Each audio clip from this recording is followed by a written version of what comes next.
quite a long time. So I think that comes from the fact that the original programme was set up to bring a relatively small number of people back from hospitals and places where they've been placed also out of county, because that's where Winterbourne View started.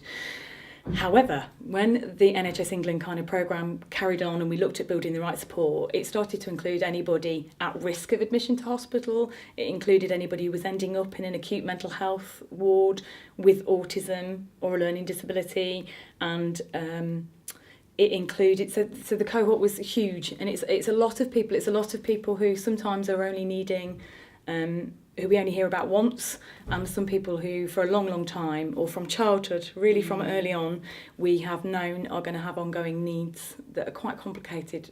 It's a really big group of people. Having said that, it's not everybody, and there are a lot of people with mental health needs who don't have autism and don't have a learning disability, who we are well aware would equally benefit from this kind of really detailed look at their care and the person-centred approaches that come with it. So I think all of us working in it are aware that it is singling out a group of people, a much bigger group of people than people thought initially, but what we're trying to do here should, and we all are quite hopeful, will impact on people who have mental ill health and are ending up in hospital settings without a learning disability and autism as well. We've got that in mind, so...